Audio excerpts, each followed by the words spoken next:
Hello, my name's Elijah Wells and today's review is Wes Anderson's new movie, The Phoenician Scheme. Taking place in the year 1950, Benicio del Toro plays Zaza Kulda, a billionaire and philanthropist who has a reputation for swindling billionaires and countries and banks usually out of millions and billions, becomes the target of numerous assassinations and numerous schemes and even terrorist groups that are coming after him. So he goes around the fictional country of Phoenicia to essentially sort his ordeals out with his associate, while in the meantime having his daughter, who's a nun, being betrayed by Maya Fobbleton, being Sister Liesel, who's a nun and of course the heir to his massive great dynasty.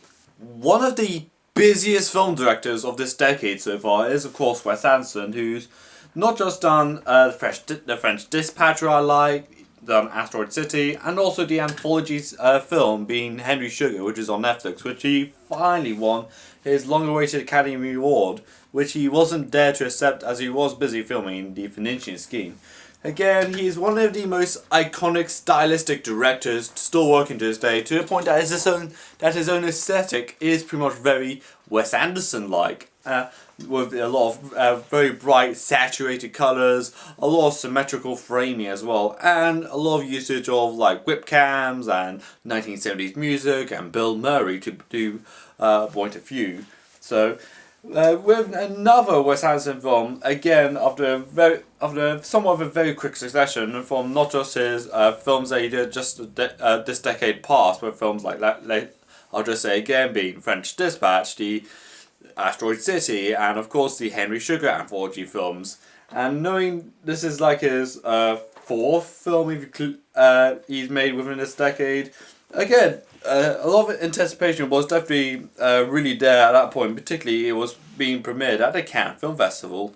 A lot of qualities you do expect from a Wes Anderson movie are definitely well prevalent in this movie, like, again, his really sharp and witty dialogue, and of course the incredibly good use of soundtrack he has, particularly there are a couple scenes in the end and some point in the beginning where it had Jesus Joy of Man's Desiring, which again it's more familiar with something like End of Evangelion, but how he uses it, even though it was somewhat muffled in the first time we hear it, then the second time at the end it is definitely nice and sweeping and very soothing to hear. And again, the music in this thing is again gorgeous, and like I said before, his visual style, although iconic, is definitely really a strong show at this point around. Like, again, a lot of like symmetrical framing in this movie, and a lot of some really sharp and really great use of color work, which is again somewhat what you're gonna have to expect from Wes Anderson. Like this is again a man playing with his tools that he knows best, and that he uses his tools to essentially make another great film.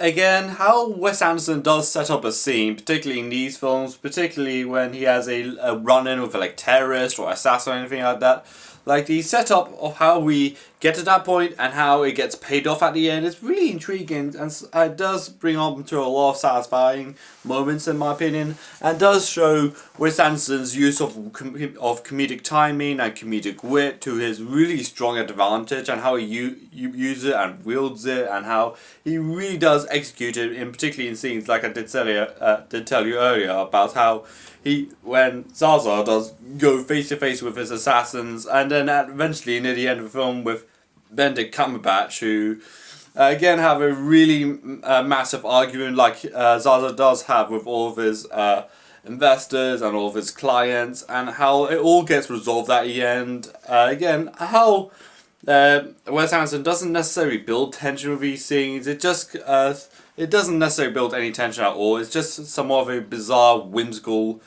take he has on the situation, and how the situation does eventually dissolve, thankfully, and all the characters meet their resolution and see, like, okay, at least that's how it pans out, which is again really satisfying for all characters involved. Something I do majorly applaud Wes Anderson for is that he's definitely one of the best directors out there that really understands the theory of mise-en-scène, as in that the costuming work and the set decoration and the art direction of the film also do serve a major purpose in this movie, and not just act as a character of a film, but pretty much become the world of the entire movie. Like how Wes Anderson essentially dictates the direction of the setting of this movie, and how the entire scene is just how the entire like style and how the entire design of this movie. Although in this time it's again it's set in Europe in 1950s, then spends of course a lot of the film taking place in some parts of the Middle East and some parts again in the jungle, and how again he uses all these to a great advantage in my opinion. Like how he really uses the set decoration and the art aesthetic, particularly not just his usual like bright colors and his use of like symmetrical framing, but how he really directs the sets of this movie, particularly in the movie setting of like 1950s, more espionage take on his own films, which is again really incredible for him to take on that feat. And surprisingly enough, this is surprisingly one of more Wes Anderson's more narrative-wise, more dense movies he made. Like as in like, I feel like the narrative is definitely at its most complex, which is again, there's quite a lot of story threads that are literally going on in this movie. Not just Zaza's relationship with his daughter, who's a nun, and the nuns trying to work through the ministry and trying to reconcile with her brothers. And also there's all the assassins that are coming after him, the anti-government guerrillas that are coming after him. They eventually make friends of him, and all the investors and financiers he swindled out, and all the people that are plotting his downfall. Again, this is surprisingly a pretty dense movie, like even for Wes Anderson standards, which is again really. I feel like the movie has quite a lot going on at the moment. Like there's just so many plot threads and a lot of subplots as well. And it's also Michael Cera plays Bjorn, who's essentially the biologist who's teaching children all about insects, and also comes along with Zaza and his daughter, essentially as an administrator and a broker for any deals they do along the way. Even though this is again, I feel like this is quite a lot to go through for a Wes Anderson film, but does Wes Anderson pull off like a much more layered story? Yes and no, in my opinion. Like, I am totally cool with directors like branching out, and Wes Anderson has done before, like the Wonderful Stories of Henry Sugar, which is essentially an anthology film of the Wes Anderson of Roald Dahl short stories. And there's of course other stuff like The French Dispatch, which is essentially mini stories patched together about a news journal out of France, which is again really interesting film you haven't seen that already. But I feel like for Phoenician Scheme, I feel like it was just somewhat unjustifiably overstuffed and a little bit too much was going on all at once. But again, I feel like this is not exactly the most perfectly planned out story that Wes Anderson has done, but I do appreciate the weird directions the films take, given how really dense the storylines are.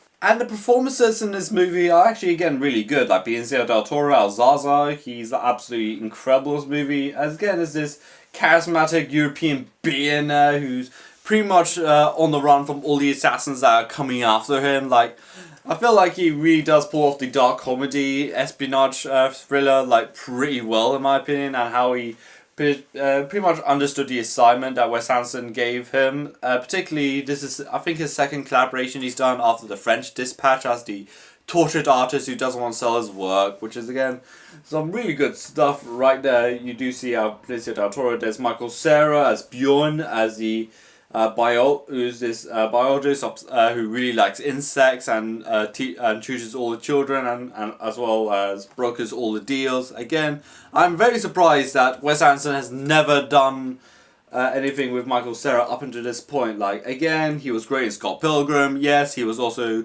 great in Barbie, and I'm very surprised he hasn't done anything earlier with him. which is again really surprising. I hope Wes Anderson does pick up Michael a lot more often.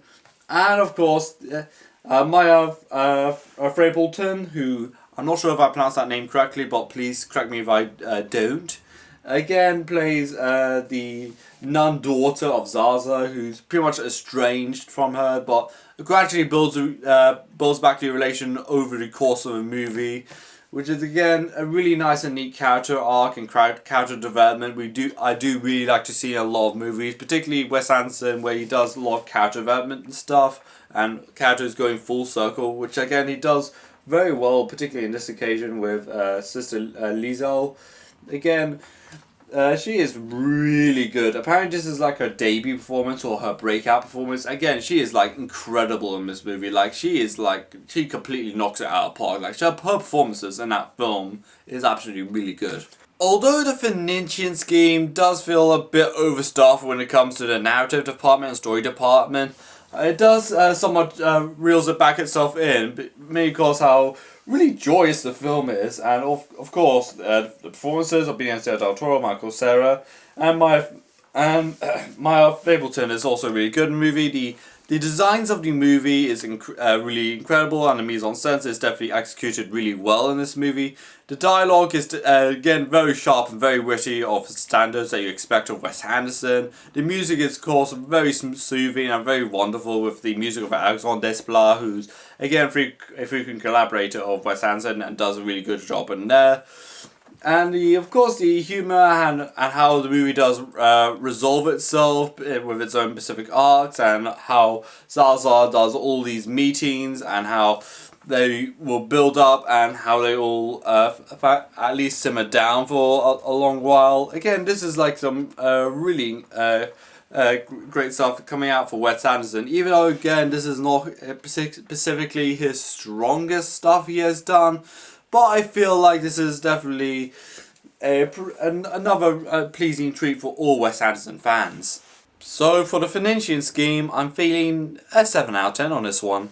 So, what do you think of the Phoenician scheme? Let me know in the comments down below. Like this video, subscribe to my channel, follow me on Twitter, Instagram, Letterboxd, Blue Sky and Threads, and this is Elijah Wells, and bye!